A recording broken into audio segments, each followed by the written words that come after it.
Okay, let's review the some of the latest research that's just came out. In fact, I'm saying it's just came out, but in actuality, this is going to be presented at the American Academy of Neurology's 70th annual meeting in Los Angeles, April 21st to the 27th of 2018.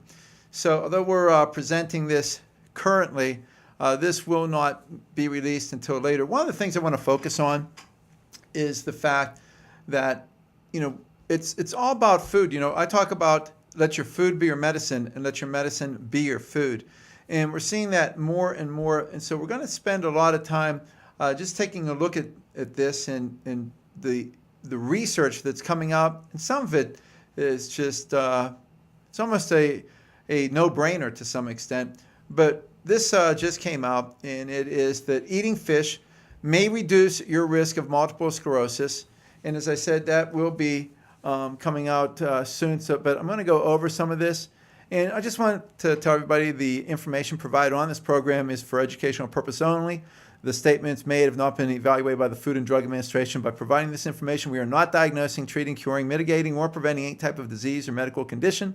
This is not intended as a substitute for professional advice of any kind before beginning any type of natural, integrative, or conventional treatment regime. It is advisable to seek the advice of a licensed healthcare professional. And we just want to bring you the most significant research and news each week. And this week, it's really one of the big things that came out is how eating fish may reduce your risk of multiple sclerosis. And this was released in, let me just see if I can bring this up here. This was, hold on one second. Okay, let's just show you this. This was put out as a press release by the American Academy of Neurology. And you can see this was put out March 2nd, but it's talking about the fact that it is going to be presented in April of 2017. And I just want to review with you, and you can go on so you can find that press release by the American Academy of Neurology. In fact, they've been a little bit busy putting out press releases. I haven't seen this in the past where they actually put out the releases on the article. Basically, what it says is, first of all, let's realize what MS is. And multiple sclerosis is a condition that where the body is basically, it's talked about as an autoimmune challenge. And I question that. I say the body's not dumb. It just doesn't attack things for no reason. There's what's called molecular mimicry. There's a number of items that have to occur. It could be from a retrovirus. There can be the overtaking of the vitamin D nuclear receptor, and it overtakes the different through molecular mimicry, and where the body is responding improperly. But one of the things that we know is that there's an attack on the insulation or the myelin sheath that surrounds the nerves and even the spinal cord, and it's the disruption of those signals to the rest of the body through that insulation sheathing.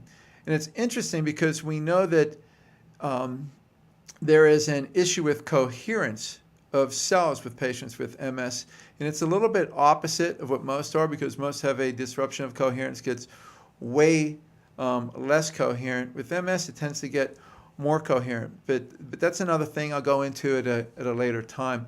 But one of the things is that what is the first signs of multiple sclerosis? And it could be anything from muscle weakness, tingling, basically numbness, but you start having difficulty walking, double vision tends to be one of the very first signs. And so what we see is, and what this article is about, and we'll go back to that article, it states that those who ate a low amount of fish tended to have a higher incidence of multiple sclerosis. In fact, the study found that high fish intake, and if we go into what they deem as high fish intake, was eating 1 serving of fish per week or eating 1 to 3 per month, in addition to taking daily fish oil supplements every day. And by the way, as you know on here, that I'm a proponent of your food being your supplements, and I really don't think that it's the fish oil. I think that it's a DHA. They tend to just talk about all the omega-3s, and the omega-3s include eicosapentaenoic acid, EPA, DHA, docosahexaenoic acid. But one of the things, and they said so, a low intake is defined by this as eating less than one serving of fish per month, not taking any type of fish oil supplements.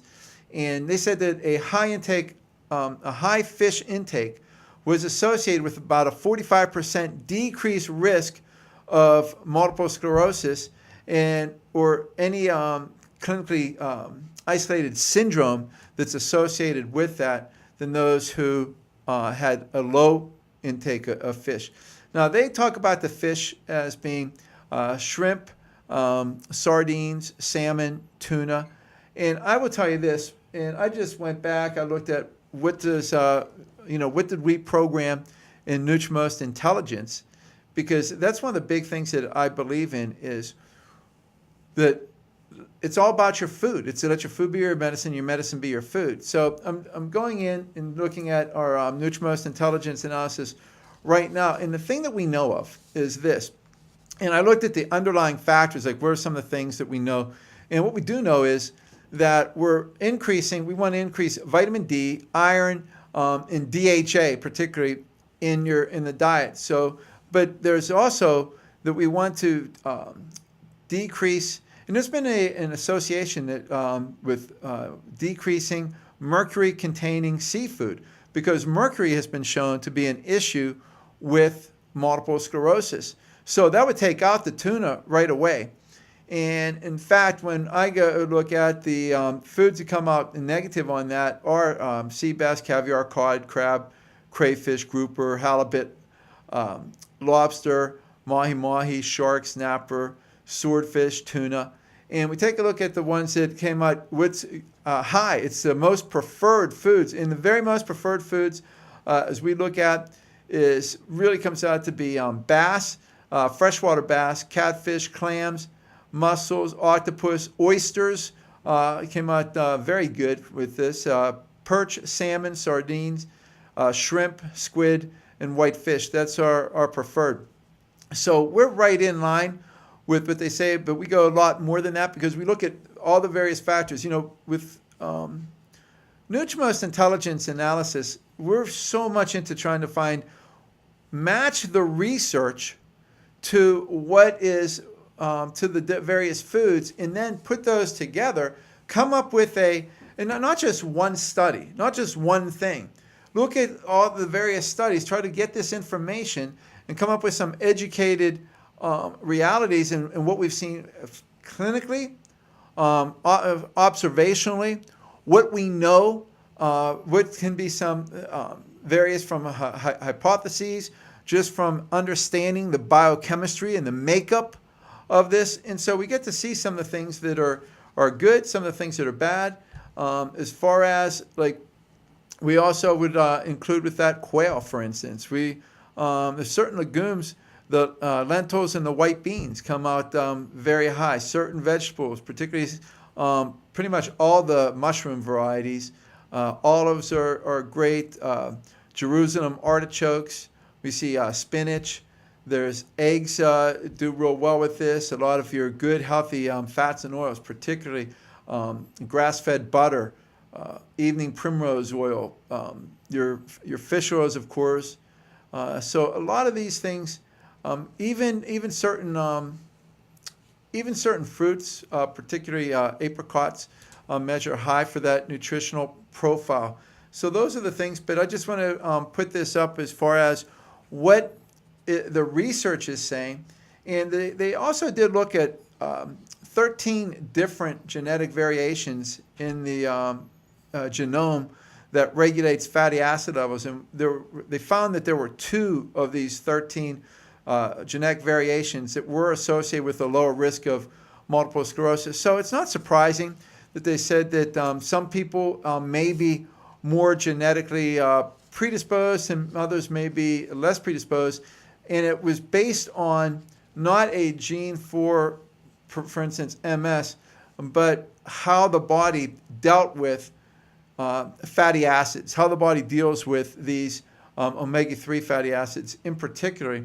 They looked at this as being a strong indicator, having a strong association. Now, what that means is they actually don't know if it's just a relationship or if there's a cause relationship. In other words, is it causal, or is it just that, if you're good with this, your vitamin, good with omega-3, so it's going to reduce your incidence, it's going to sort of have some protection, or if it's a low, it actually can contribute to causing multiple sclerosis.